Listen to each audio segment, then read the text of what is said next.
कल्लोल विमला बृहज्ज्ञानाम्भोभिर्जगति जनतां या स्नपयति इदानीमपेशा बुद्धजनमरालय परिचिता महावीर स्वामी नयन पथगामी भवतु मे। अहिंसा परमो धर्म की।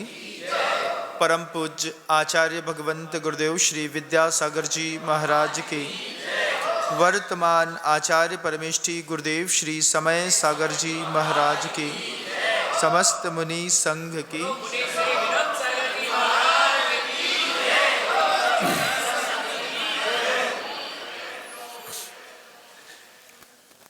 गुरुवर का संघ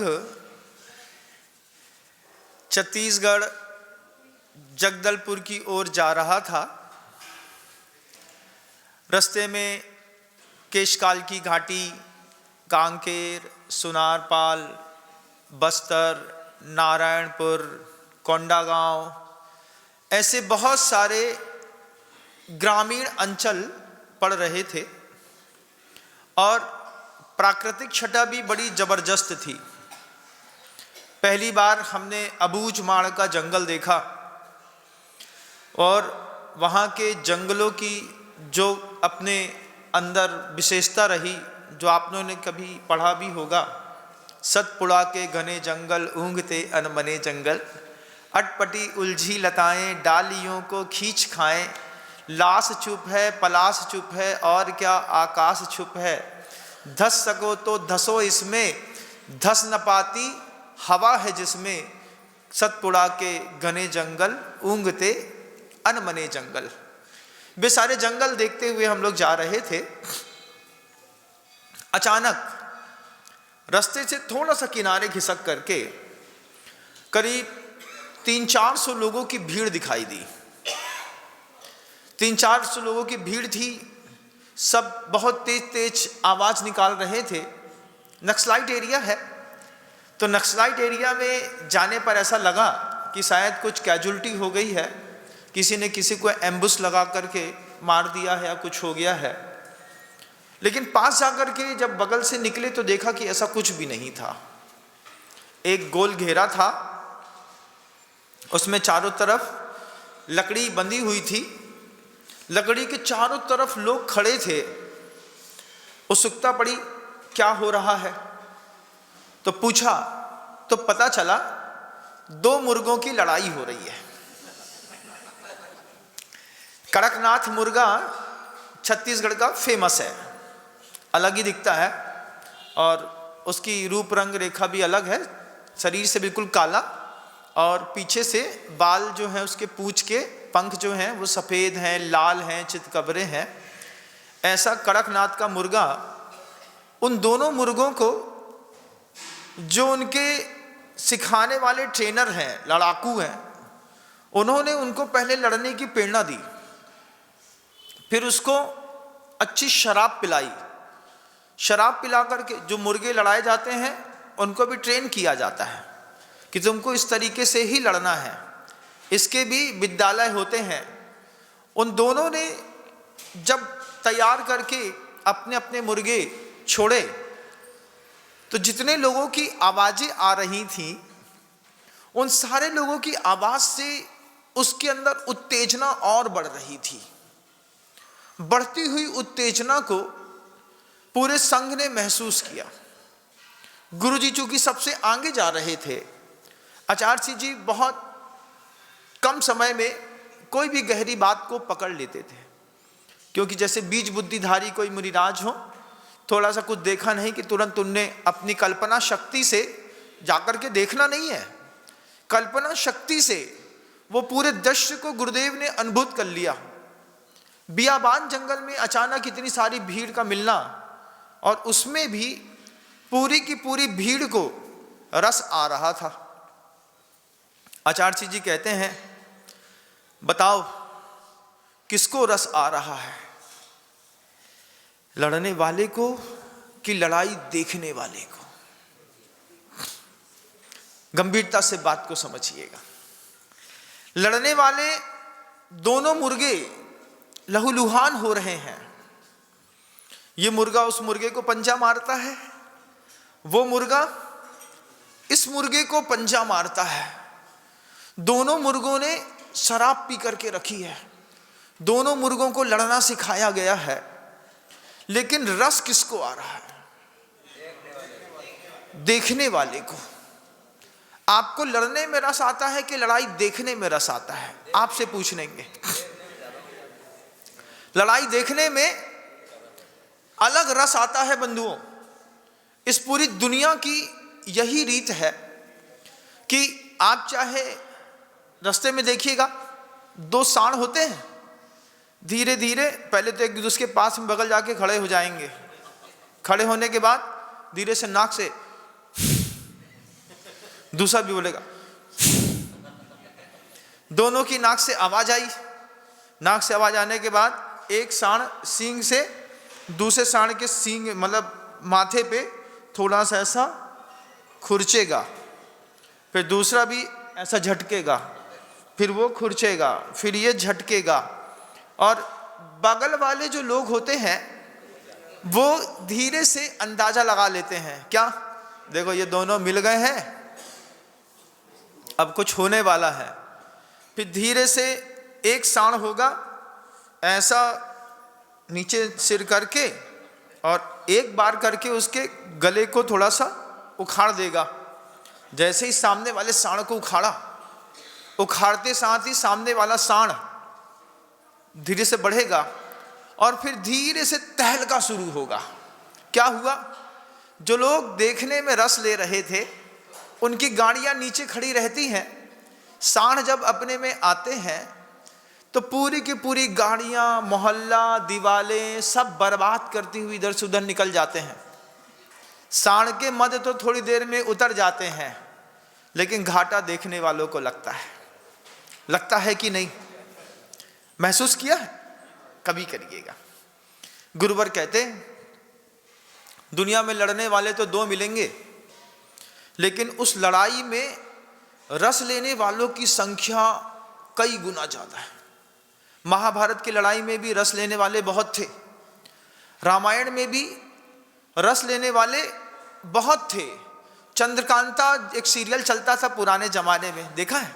यक्कू, उसमें भी रस लेने वाले बहुत थे। एक नाग आम्रपाली चलता था, चंद्रकांता की कहानी है, ये सदियों से पुरानी है ना। उसमें एक विष कन्या थी, उसमें भी मरने मारने वाले तो सीमित हैं, रस लेने वालों की संख्या ज्यादा है। आचार्य श्री जी सबसे कहते हैं दो सांड की लड़ाई को देखने में रस आता है, दो मुर्गों की लड़ाई को देखने में इंसान को रस आता है। ऐसे ही समाज के भी जब दो व्यक्ति लड़ते हैं तो लड़ने में रस आता है कि लड़ाई देखने वाले को ज्यादा रस आता है? किसको? देखने वालों को ज्यादा रस आता है। और कर्म का बंध भी वही देखने वाले बहुत ज्यादा करते हैं, इस बात को ध्यान रखिएगा।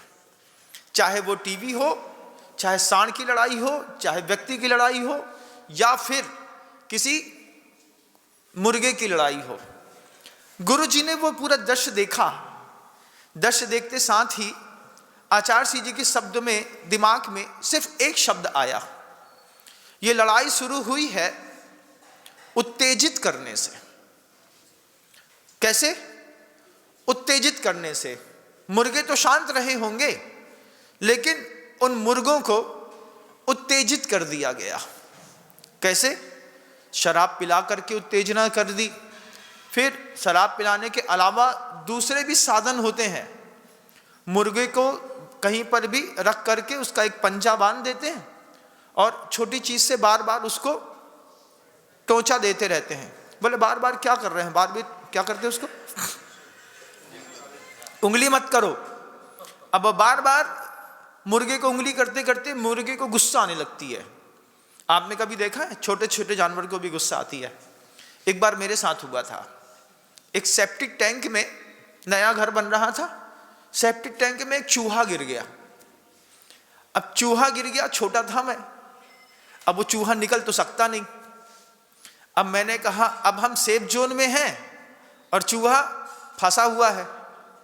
अब हम चूहा को ऐसा एक डंडी ले ली बेशरम की, उससे हमने ऐसा किया तो चूहा इधर से उधर भागे, उधर से इधर भागे, इधर से उधर भागे, उधर से इधर भागे। अब इधर से उधर भगते भगते चूहा थक गया। जैसे चूहा थक गया, फिर मैंने एक बार उंगली करी, फिर चूहा भगा नहीं। चूहा 2 पंजे ऊपर करके और अपना छोटा सा मुंह लेकर के खुखियाने लगा। जब उसने खुखियाया, आप क्या अंदाज मारेंगे, हम घबरा गए कि अगर इसकी कसाई इतनी तेज है कि अगर इसको मौका मिलता तो यह अभी हमको काट लेता। और जब उसने अपने क्रोध का प्रदर्शन किया, तब मैंने वो डंडी वहीं पे छोड़ दी और व्यवस्थित तरीके से छोड़ी कि डंडी से चढ़ करके वो चूहा बाहर निकल करके जा सकता है। इतनी लंबी डंडी थी, उसको छोड़ दी।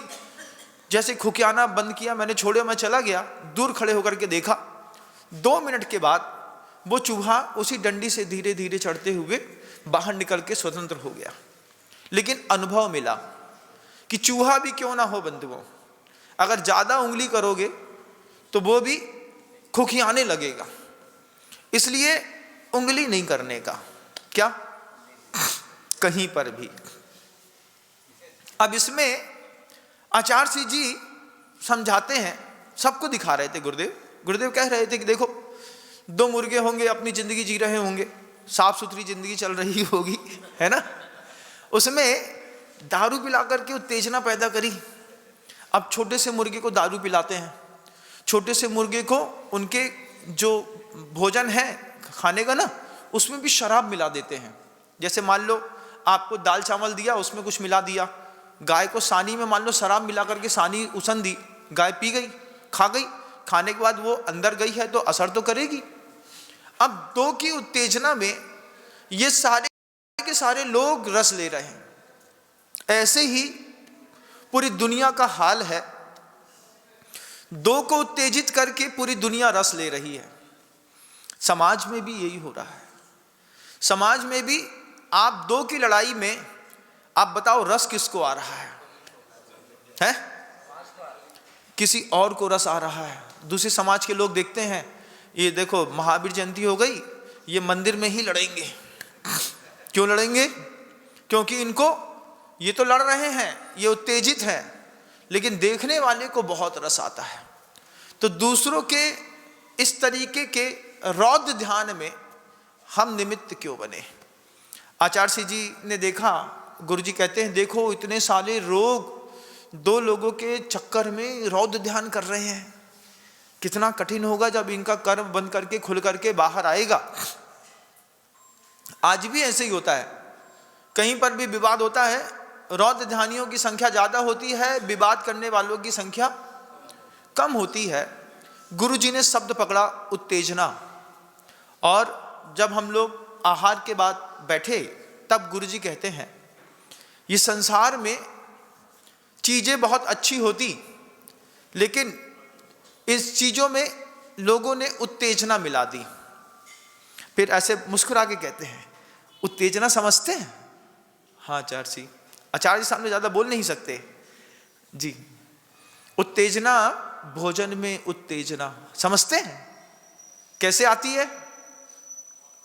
मिर्ची डालने से नहीं, आचार्य जी कहते हैं नमक डालने से। भोजन में उत्तेजना नमक डालने से। कैसा भी भोजन हो, कितना भी अच्छा बना हो, और उसमें अगर नमक न डाला हो, शुद्ध घी वाला अच्छा व्यवस्थित भोजन बनाया, नमक नहीं डाला तो भोजन शरीर को लगेगा, और अगर उसमें नमक डाल दिया तो उत्तेजना शरीर को लगेगी। लेकिन आपकी आदत नमक के साथ उस भोजन में उत्तेजना पैदा करने की है। उससे आप स्वास्थ्य नहीं चाहते, भोजन से, भोजन के माध्यम से आप उत्तेजना चाहते हैं। इस उत्तेजना का अभ्यास छोटी उम्र से बच्चों को होने लगता है।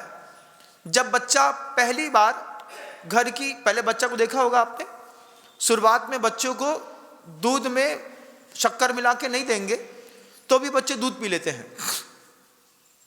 फिर बाद में आप खुद उसके साथ एक काम करते हैं कि दूध में थोड़ी सी चाय मिला करके दे देते हैं, लो बेटा थोड़ी सी दूध में चाय मिला दो, चाय मिला करके पह दो।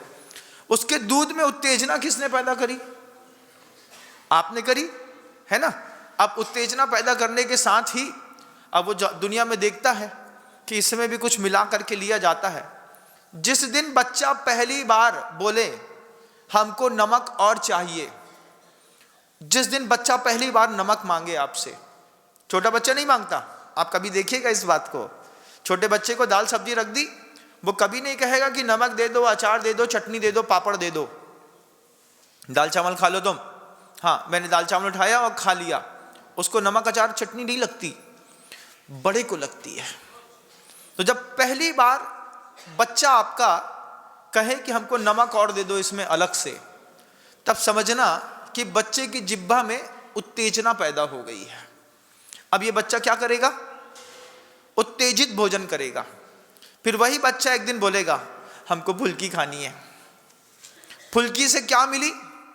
पेट भरा? पेट नहीं भरा, जिह्वा को उत्तेजना।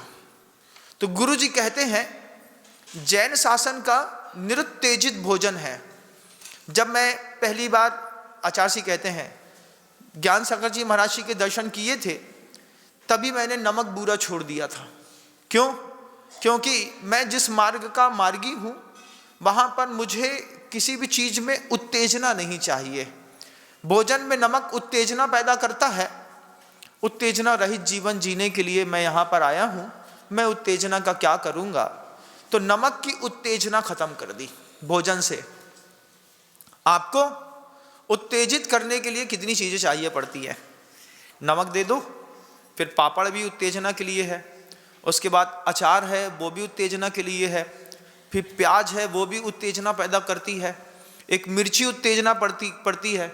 इन चीजों से पेट भर के दिखाओ, पापड़ से, नमक से, अचार से, मिर्ची से, प्याज से, लहसुन से, इनसे पेट भर सकते हैं? इनको मिला करके एक रोटी बना करके खा सकते हैं? नहीं खा सकते। ये पदार्थ क्या हैं? ये पदार्थ भोजन में उत्तेजना पैदा करते हैं, और उत्तेजना पैदा करने के बाद आपकी बॉडी में जब भी बीमारियां पैदा होंगी तो बीमारियां पैदा होने के दो कारण होते हैं, एक एनर्जी इनबैलेंस होना, एक केमिकल इनबैलेंस होना। और ये दोनों कामों के लिए, केमिकल इनबैलेंस हो गया, महिलाओं में देखिएगा थोड़ा सा भी ज़्यादा लोड ले लेती हैं तो पूरी बॉडी का केमिकल इनबैलेंस हो जाता है। सिर्फ विचार करने का खेल है माँ बहनों में, थोड़ा सा भी केमिकल इनबैलेंस होगा और फिर उनको 20-20 दिन तक भगवान जी के दर्शन नहीं मिलेंगे, प्रतिकूलता मची रहेगी, फिर पूरा चेहरा उनके केमिकल इनबैलेंस के कारण खराब हो जाएगा, फिर उनके पूरे चेहरे में पिंपल्स आ जाएंगे, दाग आ जाएंगे, फुड़ियाँ आ जाएंगी, गंध आने लगेगी, दुनिया भर की बात। क्या है इन सब के पीछे का सबसे बड़ा कारण? कभी माँ बहनों ने पकड़ा नहीं कि अगर आपका शरीर निरुत्तेजित भोजन करेगा तो आपको कभी भी भगवान के दर्शन से विरक्त नहीं रहना पड़ेगा। ये बात कभी माँ बहन समझ नहीं पाई, तो जो बना उसी के साथ खाना शुरू कर दिया। कभी प्रयोग करके देखिएगा। दुनिया में हर माँ बहन से कहूँगा, जिनको धर्म संबंधी दिक्कत होती है, महीने में 3-4-5 दिन जिनको बहुत तकलीफ होती है, 6 महीने का प्रयोग करके देखिए। आलू, प्याज, लहसुन, नमक, अचार, पापड़, इनको छोड़ करके आप भोजन करके देखिए। क्या महाराज? फिर से बोलिएगा। आलू, प्याज, लहसुन, नमक, पापड़, अचार, 6 चीजें, और एक तामसिक चीज होती है जिसका नाम है बैगन। ये पदार्थों को जीवन से निकाल दीजिए। अगर आप बोल रहे हैं कि हम 5,000 की दवाई खाएंगे, 10,000 की दवाई खाएंगे, फिर हमारा शरीर ठीक हो जाएगा, तो मैं आपसे कहता हूं दवाई खाने की जरूरत नहीं है। सिर्फ 6 महीने के लिए इन चीजों का त्याग करके देखिए। महाराज बिना नमक के नहीं बनता। डॉक्टर 5,000 की दवाई दे रहा है, आप वो दवाई लगा रहे हैं। डॉक्टर आपको सनस्क्रीन की 800 रुपए की ट्यूब दे रहा है, आप वो सनस्क्रीन की ट्यूब लगा रहे हैं। क्यों? क्योंकि हमारे शरीर की एनर्जी इनबैलेंस होने के कारण हमारे शरीर में विभिन्न प्रकार के रोग होने लगे। इसी रोग के चक्कर में क्या होता है? इसी रोग के चक्कर में गर्भ धारण की क्षमताएं नष्ट होती रहती है। इसी रोग के चक्कर में और भी चीज़ों में आपके जीवन में अलग अलग तरीके के कॉम्प्लिकेशंस होने लगते हैं। कई बार ऐसी चीज़ें होती हैं, मैं सब समझता हूँ लेकिन बोल नहीं पाता हूँ, लेकिन आप अगर सब समझ जाएं तो बहुत अच्छी बात है। तो आप समझिए कि हम कहाँ तक आपको समझाना चाहते हैं। अगर आप वहाँ तक समझ सकते हैं तो फिर समझिएगा कि उत्तेजित भोजन किसी भी महिला का पूरा शरीर खराब करता है। रास्ते में खड़े होकर के आपने एक कचौड़ी खा ली, सरल सी बात थी, कोई बड़ी बात नहीं थी, लेकिन आपको पता नहीं कि आपकी इस कचौड़ी खाने से आपके शरीर में कहाँ पर केमिकल इनबैलेंस हुआ, कहाँ पे आपकी एनर्जी इनबैलेंस हुई। केमिकल इनबैलेंस होगा आपके भोजन करने से, एनर्जी इनबैलेंस होगी आपके बहुत ज़्यादा सोचने से। ज़्यादा सोचने में क्या है? जब आपको इंफिनिटी कॉम्प्लेक्स होता है, हमको कौन संभालेगा, हमारे पति को कौन संभालेगा, परिवार को कौन संभालेगा, तो महिला आक्रामक होती है। आक्रामक होते साथ ही उसके शरीर में अलग तरीके के हार्मोन्स जनरेट होते हैं, और जनरेट होने के चक्कर में फिर उसका पूरा शारीरिक स्वास्थ्य बिगड़ने लगता है। परिणाम निकलता है 34, 36, 38, 40 साल की उम्र में बड़े ऑपरेशन करा करके पूरी की पूरा गर्भाशय को बाहर कर दिया जाता है। इतना कॉम्प्लिकेशन वाली लाइफ में अगर ये मास्टर रूल आपने सिर्फ 6 महीने का प्रयोग करके देखिए, अगर 6 महीने में 2.5 महीना लगेगा आपको बैलेंस होने में, 2.5 महीने बैलेंस होने के बाद अगले 3-4 महीने में आपको ये चीज महसूस होगी कि 20 साल की दिक्कतें महाराज श्री जी के एक प्रवचन से ठीक हो गई। 20 साल की दिक्कतें, क्योंकि जब तक आपका उत्तेजित भोजन रहेगा तब तक आपका एनर्जी इनबैलेंस बनी रहेगी, केमिकल इनबैलेंस बना रहेगा, आप रोगाक्रांत बने रहेंगे। ये दुनिया की सबसे बड़ी दिक्कत है। महिलाएं इन दिक्कतों में इतना पैसा बर्बाद करती हैं, इतना डॉक्टरी इलाज कराती हैं, आज इस डॉक्टर के पास, कल इस डॉक्टर के पास, और डॉक्टर भी बड़ा स्मार्ट होता है। डॉक्टर कट टू कट पैसा काटता है, बोले फंसा है तो अब ले ही लो, और ले लो, और ले लो। और वो ऐसा इमोशंस रहता है कि उसमें पुरुष ज़्यादा देर बात नहीं कर सकता। महिला चुपचाप बोलती है 10,000 दे दो, डॉक्टर को दिखाना है। उनने 10,000 गिने, डॉक्टर को दिखा लेना, हाँ ठीक है। किसी भी चीज़ से ये झंझट से मुक्ति मिले, आज महीने की 10,000 ले लो, 3 महीने 4 महीने बाद फिर 10,000 ले लो, फिर 10,000 ले लो। ऐसा करके एक महिला साल भर में डॉक्टर को 50,000 दे आई, और ऐसी मान लो 500 महिलाएं एक डॉक्टर को 50,000 दे आई, तो उस डॉक्टर के पास कितनी संपत्ति इकट्ठी हो गई। और वो उसने दुनिया भर की दवाइयां दी, क्योंकि कमीशन मिलता है दवाइयों में, एमआर से कमीशन मिलता है, लेकिन उसने राइट सजेशन नहीं दिया। अभी मेरा किसी वैद्य से मिलना हुआ तो उसने बोला महाराज जी ये महिलाएं अगर उत्तेजित भोजन बंद कर दें सिर्फ 6-8 महीने के लिए तो इनका सब सही हो जाएगा। लेकिन 6-8 महीने के लिए उत्तेजित भोजन बंद करना हमारे बस की बात नहीं है।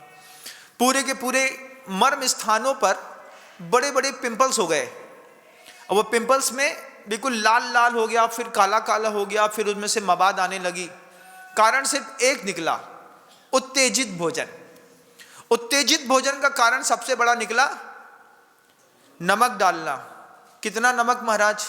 पहले तो सब्जी में मिला दिया, पहले तो सब्जी में मिला हुआ है, उसके बाद आपने मिला दिया, आपके मिलाने के बाद आपने ऊपर से और साइड में रख लिया और चाट के खाएंगे। उसके बाद ओवर फिर चिप्स खाते हैं, केले की चिप्स खाते हैं ना, बहुत अच्छी लगती है। बड़े महाराज जी ये तो शुद्ध है, शुद्ध तो है। एक सब्जी में जितना स्पाइस डलता है केले के चिप्स में उसका 10 गुना नमक डलता है, और आप लास्ट में पूरा लेकर के पी लिया, खा लिया, हाँ महाराज अब अच्छा लग रहा है। अच्छा तो आपको लग रहा है, लेकिन आपकी पति की जेब से 10-10 हज़ार रुपए की जो गड्डियां हैं वो भी इसी स्पाइस के चक्कर में निकल रही हैं। जब आपकी प्रकृति उस चीज को स्वीकार नहीं कर रही है, तो फिर तुम क्यों शराब पी रहे हो? फिर तुम क्यों अपने आप से लड़ रहे हो? अपने आप को सेल्फ कमिटमेंट करना पड़ता है कि अगर मैं ये 6-7 चीजों को छोड़ दूंगा तो मैं इस चीजों में बिल्कुल स्वतंत्र हो जाऊंगा। आचार्य जी ने शब्द तो पकड़ ही लिया था उत्तेजना का। गुरु जी कहते हैं उत्तेजित भोजन, उत्तेजित भोजन के बाद घर में बर्बादी का दूसरा कारण है उत्तेजित भजन। भजन में उत्तेजना, हाँ, मंदिर में आकर के देख लो, गाने की थीम पर जब आप डांस करते हैं तो आपको वाइब्स कैसी आती है? गाने वाली आती है कि भजन वाली आती है? हाँ, शायद मेरी शादी का ख्याल, अब बोल दिया, अब इसी गाने पर आपने भजन बना दिया। देव शास्त्र गुरु के चरणों में झुका रहा अपना माथा, जिनके जीवन की हर चर्या बन पड़ी स्वयं ही नवगाथा।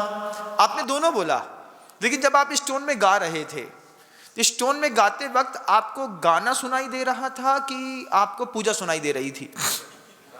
गाना, क्योंकि आप उस चीज के अभ्यासी हैं। तो उस चीज के अभ्यासी होने पर आपका भोजन भी उत्तेजित हुआ, फिर आपका भजन भी उत्तेजित हो गया। जिंदगी को बिगाड़ने में यह भी एक बहुत बड़ी चीज है। आचार्य जी को हमेशा प्रदीप के भजन पसंद थे। पुराने जमाने में एक गायक हुए हैं, कवि हुए हैं प्रदीप, उनका बहुत सुंदर से भजन थे, मुखड़ा देख ले दर्पण में, क्या है तेरे आंचल में। वो आज तो उन कैसेटों की कोई वैल्यू नहीं रही। आज तो हनी सिंह का जमाना है महाराज। आज तो बस धुरंधर की मूवी देख कर के आए हैं, उसके बाद उसके पहले छावा देख कर के आए थे, उसके पहले कुछ और देख कर के आए थे। तो वो कौन सा कैसा गाना चलता है उसका, वो क्या आया सिया गुल, वो कुछ है, ऐसा कुछ है, वो मेरे दिमाग में आता नहीं है ना, वो एक आध बार कभी सुना होगा। तो आपका उस चीज का हबीबी हबीबी गाने में ऐसा ऐसा ऐसा नाचने में मजा आ रहा है। ये क्या है? आपने अपने शरीर में जिन भजन के माध्यम से आपका एनर्जी बैलेंस हो सकती थी, उस भजन को ना लेकर के आपने उत्तेजक भजन ले लिया। पहले तो उत्तेजित भोजन लिया, फिर उत्तेजित भजन लिया, फिर उत्तेजित भूसा ली। भूसा मतलब आभूषण, एसेसरीज जो आप पहनते हैं अपने आप को सौंदर्यवान दिखाने के लिए। अगर वो आभूषण या फिर आपके वस्त्र भी उत्तेजित हैं तो उस उत्तेजना का भी जीवन पर प्रभाव पड़ता है। गुरुवर के पास खजुराहो में जब विदेशी आते थे तो एक बार ऐसा हुआ कि एक महिला हाफ पैंट पहन करके आचार्य जी के कमरे के अंदर घुस गई और हम लोग सबको ईरापद पढ़ रहे थे। अब वो टाइट जीन्स पहनी थी, हाफ पैंट पहनी थी। आचार्य जी ने ऐसी आंखें बंद करी, क्या है ये सब, क्या करते रहते हैं इन लोग, समझ में नहीं आता। अब उसको तो कुछ पता ही नहीं है, उसको कुछ नहीं पता। आचार्य जी का कहना है पहना उसने है, विचार किसी और का खराब होता है, क्योंकि रस जो होता है वो दिमाग से, आंख से दिमाग में जाता है। जैसे गुरुजी ने देखा उसी दिन से रूल्स बना दिया कि जब तक गुरुवर का चातुर्मास होगा, कोई भी विदेशी पर्यटक आएगा वो चुन्नी डाल करके आएगा और नीचे भी पूरा कपड़ा लपेट करके आएगा। उसके बाद एक दरबानी वहां पे नियुक्त कर दिया, तब आचार्य जी को संतोष मिला। लेकिन जब आपके घर के अंदर उत्तेजित वस्त्रों के साथ आपकी महिला बाहर निकलती है, एक बार तो मन होता होगा कि इससे कह दें कि थोड़ा ये वाला कपड़ा बदल लो, होता होगा मन बोलने का, लेकिन आप बोल नहीं पाते होंगे, क्योंकि बोलेंगे तो अभी 4 सुनने को मिलेगी। लेकिन एक चीज और देखिएगा, आपके उत्तेजित भूषण को देख करके किसी और को रस आता है। आप इस बात को गौर करिए थोड़ा सा। वस्त्र आपने पहने हैं, लेकिन आपको और आपके वस्त्र को देख करके किसी और को रस आ रहा है। अब वो आपके प्रति जो कसाय भाव कर रहा है, इसका परिणाम आपको अगले भाव में भोगना पड़ेगा। अब अगले भाव में क्या भोगेंगे महाराज, इसकी एक कहानी है। 2 कन्याएं थी। एक कन्या बिल्कुल साफ सुथरे अच्छे गाढ़े मोटे वस्त्र पहन करके और रोज मंदिर जाती, पूजन करती, सब कुछ करती। उसकी छोटी बहन, उसकी बड़ी की छोटी, हाँ छोटी बहन नहीं बड़ी बहन जो थी, वो जो थी अच्छी रूप लावण्यवती बन करके तैयार हो करके और रोड में निकलती, और रोड में निकलने पर लोगों को देख करके, उसको देख करके लोगों के मन के अंदर क्षोभ पैदा होता, सबके अंदर भावना होती कि मैं इसको पाऊं, मैं इसको पाऊं, मैं इसको पाऊं। लेकिन सबसे बड़ी बात, वो किसी के हाथ में नहीं आई, लेकिन उसने अपने वस्त्रों से दूसरों को क्षुभित किया। क्षुभित करने पर जितने लोगों के मन के अंदर क्षोभ हुआ, उनने कर्म बांधा। कर्म बांधने पर अगली भाव में वही स्त्री जो किसी के हाथ में नहीं आई थी, वो वैश्या बनी, और उसकी छोटी बहन राजा की पुत्री बनी। दोनों समोशरण में गए। वैश्या बोलती है, इतने बड़े गुरु के सामने मैं जाऊं, गुरु बुरा तो नहीं मानेंगे। उसी समय राजा आ रहे थे, तो वैश्या कहती है राजा के सामने नहीं आना चाहिए। तो राजपुत्री ने देख लिया, देख करके उस वैश्या के प्रति उसको प्रेम उमड़ गया। उससे बोलती, बहन भगवान के समोषण में सब सामान्य होते हैं, यहां पर भेद नहीं करो। अब वो भगवान से पूछती है कि मुझे इसको देख करके प्रेम क्यों हो रहा है। भगवान कह रहे हैं कि ये पूर्व भर में तुम्हारी बहन थी, इस तरीके का कृत्य करती थी, इस चक्कर में ये वैश्या बन गई और तुम राजपुत्री बन गई।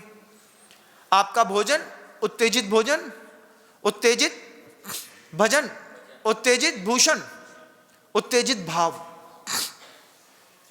भावों में भी उत्तेजना। घर के अंदर जब युद्ध होता है तब कैसा होता है आप बताइए? टिट को टैट करते हैं कि नहीं करते? अगर मान लो पुरुष ने अपने स्वभाव वसात 4 गाली दे दी, तो स्त्री भी कम नहीं हो जाए। बहुत सहा मैंने, कितना सहूंगी, सहने के लिए आई हूं क्या, निकाल तलवार।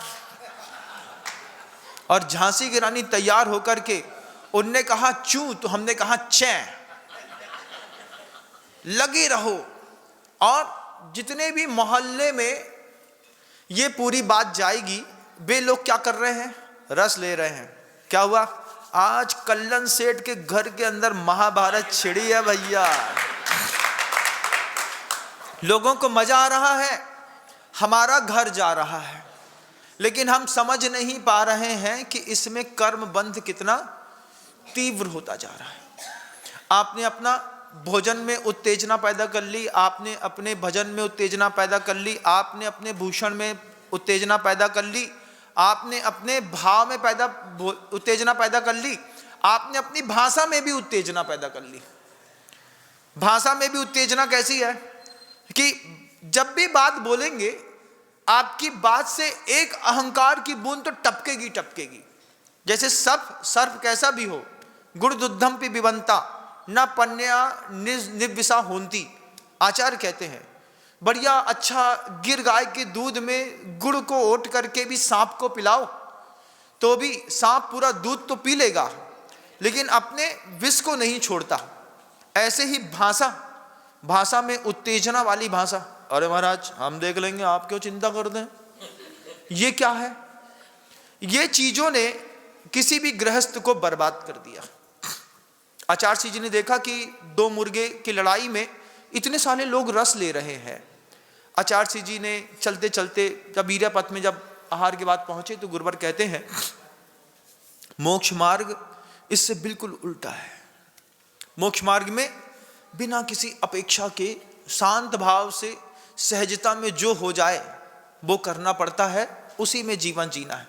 अब कितना अच्छा जीवन है साधु का, देखो उत्तेजित भोजन नहीं है उसके भोजन में कोई उत्तेजना नहीं है, उसके भजन में कोई उत्तेजना नहीं है, उसकी भाषा में कोई उत्तेजना नहीं है, उसके भाव में कोई उत्तेजना नहीं है। एक ऐसा साधु, एक ऐसा कोई साधक, ऐसा कोई जीवन जहां पर उत्तेजना रहित जीवन हो, वहां पर उनके जीवन में और आपके जीवन में कितना अंतर है कि नहीं है महाराज।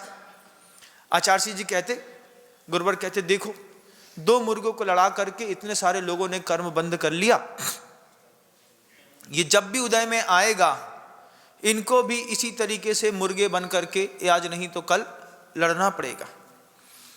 तत्वार सूत्र में एक सूत्र है बंधु, जिसमें गुरुदेव उमा स्वामी जी महाराज कहते हैं परस्पर उदीरित दुखा।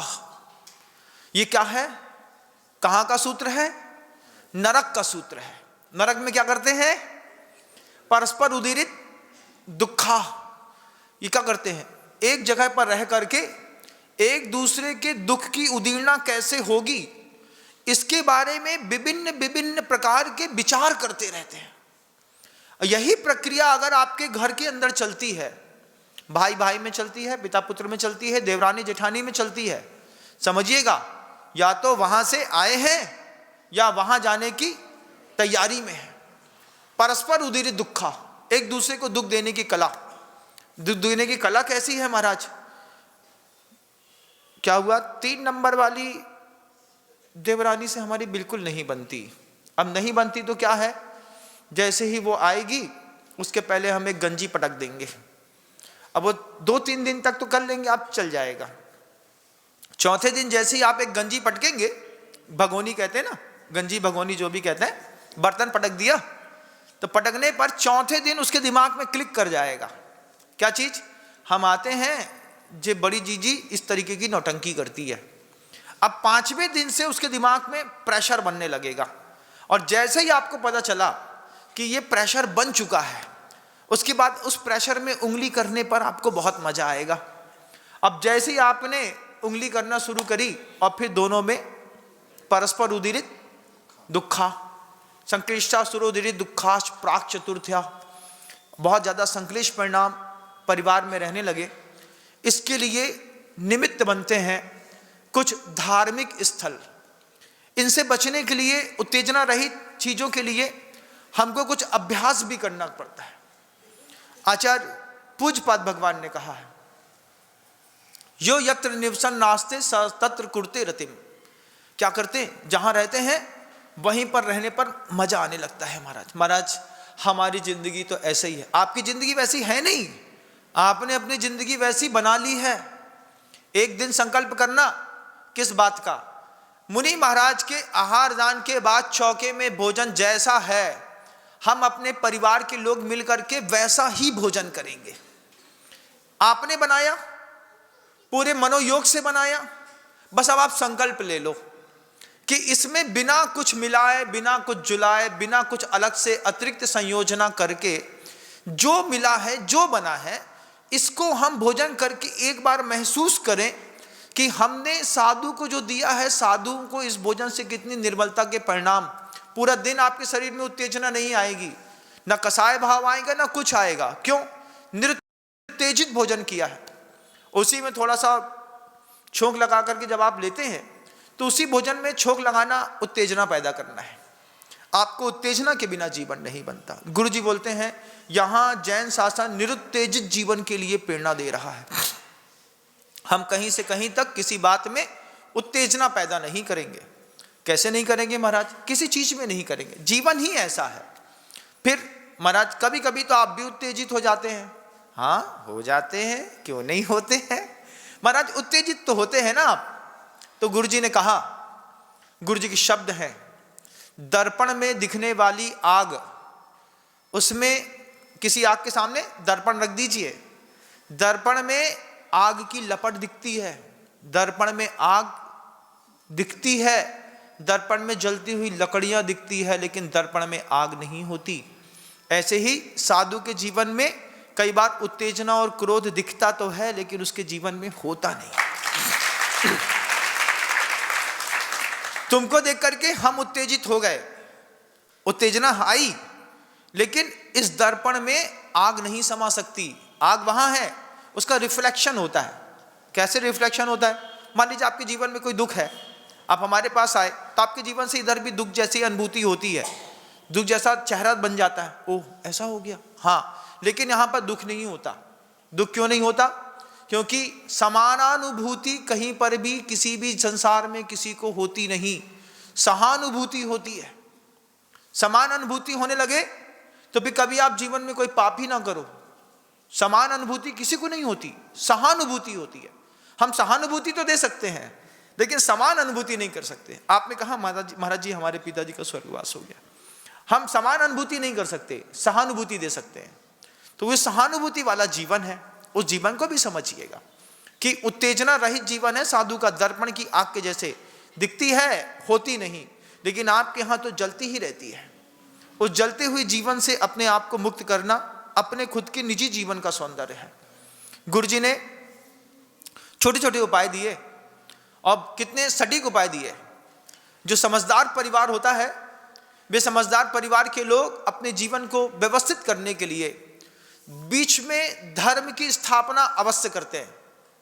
अभी कल परसों भैया जी थे तो उन्होंने बताया कि महाराज जी पौंडीचेरी में एक पूरी टाउनशिप बसी हुई है, जिसमें एक बरगद के पेड़ को बीच में सेंटर बना करके और ऑडिटोरियम बनाते हुए पूरी टाउनशिप बनाई है। और पूरी की पूरी टाउनशिप जो है वो प्योर ऑर्गेनिक है। वहाँ पर कहीं पर भी किसी भी फालतू की चीज़ों का समावेश नहीं है। इतना पीसफुल लगता है। हर वास्तुशास्त्री को जाकर के वहाँ पर रिसर्च करनी होती है और पूरी दुनिया से उस पौंडीचेरी पे रिसर्च करने वाले लोग आते हैं। नाम मुझे याद नहीं है, लेकिन उन्होंने कहा कि बरगद के पेड़ को बीच में सेंटर बना करके और उन्होंने पूरी टाउनशिप डेवलप करी। ऐसे ही आपने अपनी परिवार की संयोजना बीच में किसी एक धर्म को स्थापित करके तो करी होगी। पुत्र के होने पर धर्म कुछ तो हुआ होगा, शादी होने पर भी धर्म हुआ होगा, विवाह के बाद भी कुछ धर्म हुआ होगा। बीच में हर चीज में धर्म रख लीजिए। अब परिवार के बीच में धर्म कैसे रखें? सामूहिक एक सहयोग बनता है। किसी की भी पुण्य स्मृति के निमित्त से परिवार में किसी भी विशेष निमित्त से आप इस तरीके का संकल्प कर ले कि हम सब मिलकर के शांति विधान करेंगे। कभी परिवार के साथ आपने ऐसा कुछ किया कि कभी पूरे परिवार को लेकर के आप किसी तीर्थ क्षेत्र पर जाकर के एक दिन पूरा रहे हो पूरी फैमिली के साथ? कभी आपके जीवन में कभी ऐसा अवसर आया होगा। हो सकता है कभी कभार आपने ऐसा अनुभव किया हो कि अपन एक क्षेत्र में चलते हैं, पूरा एक दिन वहीं रुके, वहीं की भोजनशाला में भोजन किया, वहीं पे शांति विधान किया, वहीं पर रह करके दुकानदारी से मुक्त होकर के वापस आ गए। आपने अपने पूरे परिवार के साथ किया होगा। आपने अपने परिवार के साथ कभी किया? बताइए ना। नहीं किया। आपने अपने परिवार के साथ कभी कोई तीर्थ क्षेत्र नहीं गया। किसके साथ जाते हैं तीर्थ क्षेत्र? साड़ू को साथ में ले लिया है महाराज। साड़ू भाई भी जाएंगे। क्यों? साड़ू भाई के साथ क्या है? साड़ू भाई के साथ साली है ना महाराज। हम लोगों ने मिलकर के तीर्थ यात्रा करी। हमने खूब देखा है ऐसे लोगों को। महाराज तीर्थ जा रहे हैं हम लोग, आशीर्वाद दीजिए। हमने कहा कौन कौन जा रहा है भैया? मैं हूँ और साले साहब हैं, साली है और मम्मी जी हैं और पापा जी हैं। हमने कहा ये तो बहुत बड़े पराये लोगों के साथ जा रहे हैं। कभी अपने मम्मी पापा के साथ जाते। बहुत दिनों बाद समझ में आया कि मम्मी में और मम्मी जी में अंतर होता है। पहले तो हमको पता ही नहीं था। हम समझते थे मम्मी जी को मम्मी जी कहते होंगे। बोले ना महाराज, अपनी माँ को जी कौन लगाता है? अपनी मम्मी तो मम्मी है। जब अपनी सास से मिलना पड़े तो मम्मी जी सब लगता है। साली साहिबा, मम्मी जी, साले साहब, पापा जी, और अपने घर में बाप। अरे बाप रे, ये बाप आ गया। घर में पिताजी को बाप कह रहे हैं और दूसरे के पिताजी को पापा जी कह रहे हैं। क्या विचित्र संसार है, कितना विचित्र संसार है। आप सोचो, है कि नहीं? आपने आज तक जब भी तीर्थ किया होगा, अपने साली, साले, समधी, साड़ू किसी को साथ में लेकर के गए होंगे, लेकिन कभी आपने ऐसा संकल्प नहीं किया होगा मैं, मेरी पत्नी और मेरे बच्चे, हम 4 लोग मात्र अपनी गाड़ी में तीर्थ के लिए जाएंगे। ना घर के किसी भी और फैमिली मेंबर्स को लेकर के जाएंगे। इस तरीके से जाने पर आप 4 लोगों को अपने व्यावसायिक जीवन से हट करके कुछ देखने समझने का मौका मिलता है। भगवान कितने अच्छे हैं, पूजा कर लो, आओ पूजा कर लो, अभिषेक कर लो। पिता पुत्र से खुद कहे चलो प्रभु जी का अभिषेक कर लो। जीवन में थोड़ा भी धर्म रखा होता है ना बीच में, तो इतने सारे विवादों के बहुत बड़ी चीन की दीवारें घर के अंदर नहीं खिंची होंगी। लेकिन हमारे हर चीज में उत्तेजना शामिल है। हमारी तीर्थ यात्रा में भी उत्तेजना शामिल है। हमारी तीर्थ यात्रा में भगवान से रस नहीं आ रहा, हमारी साली से हमको रस आ रहा है। वो साथ में जाएगी तो जाएंगे। अगर पता चल जाए उसमें भी कि साड़ू जा रहा है और साली नहीं जा रही, तो आधे में मुंह उतर जाता है। क्या मतलब यार, क्यों तुम काहे जा रहे? अरे भाई साहब अब क्या बताएं, वो घर में दिक्कत हो गई और अब उनको जाना नहीं है। अब उसमें ही धर्म ध्यान गया एक तरफ। ये तो कहने के बहाने हैं कि हम तीर्थ करने गए, अभी तक तीर्थ करने आप गए नहीं, अब जाइएगा, अब तीर्थ करने जाइएगा। कैसे? हम संकल्प लेते हैं सिर्फ अपने परिवार के साथ, मैं, मेरी पत्नी, मेरे दोनों बच्चे, इसके अलावा कोई नहीं जाएगा हमारे साथ, ना हमारे माता पिता, ना मम्मी जी, ना पापा जी, ना साले, ना समधी, ना साड़ू, ना साली, ना कोई नहीं। और अपने खुद की पर्सनल फैमिली के साथ 8 दिन बाहर रह करके आओ, जिसमें मोबाइल घर में छोड़ करके जाओ। बोले सब ठीक है, जरूरत पड़ेगी तो बात कर लेंगे, नहीं तो ठीक है। 8 दिन बाद लौट के आना, ऐसा लगेगा हमने नया जीवन पाया है। इसको कहते हैं पुनर्जीवन।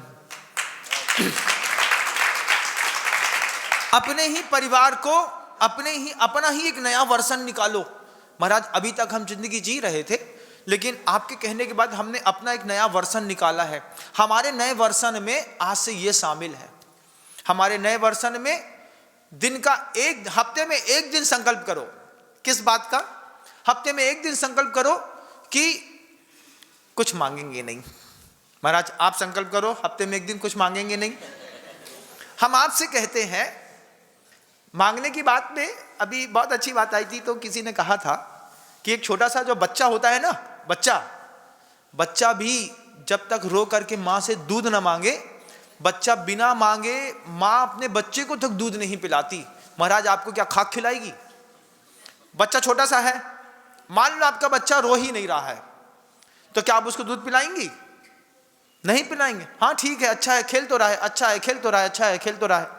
लेकिन जैसे ही बच्चा रोता है तो आप क्या समझते हैं? इसके रोने से ये मांग रहा है। फिर उसको आप वात्सल्य देते हैं, बच्चा का पेट भर जाता है, चुप हो जाता है। बचपन से आदत है मांग करके खाने की। एक दिन आप आदत डालो, हफ्ते में एक दिन संकल्प करके देखना कि क्या मजा आता है जिंदगी का।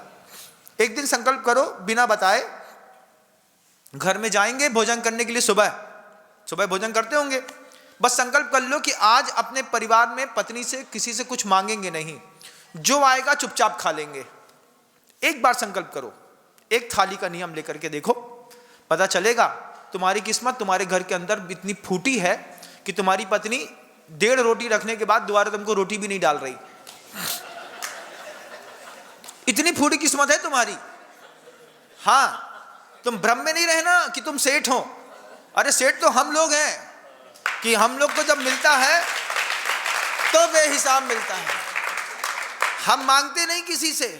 तुमने कभी जिंदगी में, कितने बड़े सेठिया लोग मेरी बात को दूर तक भी सुन रहे होंगे, कभी आप बताइएगा आपने कभी काजू की रोटी खाई है? खाइए कभी काजू की रोटी। करोड़पति हो गए, अरबपति हो गए, है ना महाराज, 11 इनने हमने देखी नहीं महाराज, हम लोगों ने काजू की रोटी खाई है। सेठ कौन है? हम हैं, तुम नहीं हो। तुम एक दिन का नियम लेकर के देखो अपने घर के अंदर। महाराज संकल्प करते हैं आज शाम के भोजन में अपने परिवार में कुछ मांगेंगे नहीं, बस जाकर के बोल देंगे थाली लगा दो। थाली लगा करके, चौका अंदर है, बाहर डाइनिंग रखी है, डाइनिंग में आप बैठ करके, टेबल में बैठ करके खा रहे हैं। आप संकल्प करिए कि हम अपने परिवार में किसी से कुछ नहीं मांगेंगे, देखते हैं हमारा पुण्य चल रहा है कि पाप। फिर क्या होगा पता? फिर होगा कि मटर की पानी वाली सब्जी उठा करके एक बार प्लेट में डालेगी, ये 2 पुड़ी रखेगी, 1 गिलास ऐसा पानी रखेगी जितना होटल में मिलता है उतना ही, और बोलेगी शुरू करो आ रहे हैं। क्या बोलेगी? शुरू करो आ रहे हैं। और उसके बाद जो गायब, तो वापिस आने का नाम नहीं। अब उससे पूछो, अब उससे बोलो क्यों? तुमने बोला था शुरू करो आ रहे हैं, अभी तक तुमने हमको दोबारा रोटी नहीं परसी। अरे तो मांग लेते। अरे फिर पता चला घर ही में भिखारी हैं भैया, दे दाता के नाम तुझको अल्लाह रखे। तुम घर में एक दिन का नियम लेके दिखाओ, एक दिन का नियम लेके दिखाओ तुम कि हम मांगेंगे नहीं और हमको हमारा भरपेट भोजन मिल जाए, एक समय का भोजन भी पूरा हो जाए ना। गुरु जी कहते थे ये टेस्टर होते हैं, इन टेस्टर के माध्यम से पता करना पड़ता है कि हमारे पाप की उदीरना चल रही है कि पुण्य की। तुम्हारा पाप पुण्य की उदीरना चल रही होगी तो पत्नी खड़ी रहेगी, इनको ये कुछ मांगते नहीं है, हम इनको दे देते हैं, ये लड्डू ले लो, ये रबड़ी ले लो, ये रसगुल्ला ले लो, मलाई ले लो, कुछ ना ले लो, ये सब रखा रहने दो, मेहमान के काम आएगा। तुम क्या खाओ, तुमको हमने कल की बासी पूड़ी गरम कर दी है, तुम ये खा लो, मटर की सब्जी खा लो, सड़ा वाला अचार खा लो, इसके अलावा तुम्हारी किस्मत में कुछ हो तो हमको बता देना। नहीं महाराज, सब कुछ अच्छा मिलता है, ऊंसे ही मिलता है। वो तो जब हम जैसे साधु का तुम्हारे घर के अंदर आना होता है ना, तब तुमको अच्छे आइटम खाने को मिलते हैं। हाँ, और नहीं तो महाराज सुबह लौकी खाई थी, शाम को उसी लौकी के कोफ्ते बना करके खिला दिए। ऐसी दुर्गति है तुम्हारी। और कहने के लिए पैसे वाले, काहे के पैसे वाले, सुख हम भोग रहे। किसी ने हमसे कहा था, भैया जी दीक्षा ले लो, दीक्षा ले लो। हमने कहा तुम ले लो। बोले तुम ले लो, हमारा तो ब्याह होगा भाई, तुम ले लो। तो हमने कहा क्यों बोलते हो? बोले जिंदगी का एक रूल है, लगाओ दम मिटाओ गम, कमाए दुनिया खाए हम। हमने कहा गजब करते हो भाई, लगाओ दम, पहले दम लगानी पड़ेगी। ऐसा तो नहीं, कमजोर आदमी तो यहाँ पे आ नहीं सकता, क्योंकि रोज तो मिलता नहीं। क्या होता है, कभी घी घना, कभी गुड़ चना, कभी वो भी मना। योग सागर जी महाराज जी कहते थे, एक दिन ऐसा आएगा कोई श्रावक तुमको घी घना देगा, एक दिन ऐसा आएगा कि गुड़ चने से काम चलाना पड़ेगा, एक दिन ऐसा आएगा कि शुरुआत में पहली अंजलि में अंतराय आएगा, वो भी हाथ से चला जाएगा। जिंदगी ऐसी है, कभी घी घना, कभी गुड़ चना, कभी वो भी मना। लेकिन तुम्हारी जिंदगी तो बहुत ही गई बीती है। तो जितना भी मिलता है यहाँ मिलता है। साधु को जो मिला वो दुनिया में कभी किसी को नहीं मिला, कभी किसी को नहीं मिला।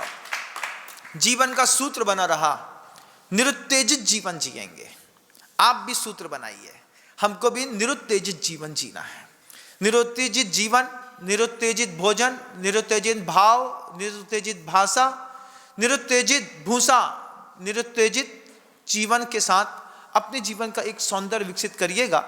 गुरुवर कह गए, दो मुर्गों की लड़ाई में पूरी दुनिया ने रस लिया। ऐसे ही समाज के बीच की भी दो गुटों की लड़ाई में पूरी दुनिया के लोग रस लेते हैं। आप देख लो, पूरे देश में जब कभी भी हिंसा हुई, अपने अपने गुटों के बीच में हुई। पूरे 50 देश है मुसलमानों के, मुसलमान को मार रहा है, कभी कोई हिंदू मुसलमान को नहीं मार रहा, मुसलमान ही मुसलमान को मार रहा है। क्यों? आपस में ही उत्तेजना का वातावरण बना हुआ है। घर के अंदर अपना कुछ पुनर्जीवन, पुनर्परिष्करण करने की कोशिश करिए, प्रयास करिए ना, एक बार करने में आपको आनंद आएगा। आप संकल्प करिए कि हम हफ्ते में एक दिन नमक का त्याग करेंगे। महाराज जी सुबह शाम दोनों टाइम का, एक दिन मतलब पूरे दिन का। उससे क्या होगा, आपको उस दिन फीलिंग आएगी कि बिना नमक के भी बहुत अच्छे से जिंदगी जी जा सकती है। हुआ मेरे साथ, कभी कोई महाराज थे, वो नमक नहीं लेते थे, तो मुझको लगा कि नमक डालने पर थोड़ा सा टेस्ट अच्छा बन जाता है। हमने कहा डाल दो। अब डालने पर वो कहते हैं आपको बिल्कुल भोजन करने की आदत नहीं है ना, इसलिए आपको नमक के साथ मजा आता है। बिना नमक वाले भोजन की एक बार आदत पड़ जाएगी, तब आपको पता चलेगा कि कितना भोजन अंदर जा कर के उद्रस्त होकर के शरीर में लग करके शरीर को स्वस्थ लगता है। तब पहली बार जब डॉक्टर से मिला मैं जबलपुर में, तब उनने कहा महाराज जी जीवन में जितना भी विषाद है वो सारा का सारा विषाद या तो एनर्जी इनबैलेंस का है या केमिकल इनबैलेंस का है। और यही दो चीज़ें होती हैं इंसान को बूढ़ा करती हैं, यही दो चीज़ें इंसान को मारती हैं, यही जो चीज़ें इंसान का सर्वस्व लूट करके ले जाती हैं। आप अपने जीवन में देखिएगा कि आपकी ऊर्जा इनबैलेंस हो गई है कि आपके अंदर रसायन इनबैलेंस हो गए हैं। अगर आपकी बॉडी में केमिकल इनबैलेंस हो गया है तो आप 7 चीज़ों के त्याग के साथ अपने केमिकल बैलेंस को सही करिए। आपके यहाँ एनर्जी इनबैलेंस हो गई है तो उस एनर्जी इनबैलेंस को भी सही करिए, जीवन को स्वस्थ बनाइएगा। शब्दों को विराम देता हूँ। गुरुदेव श्री विद्यासागर जी महाराज की।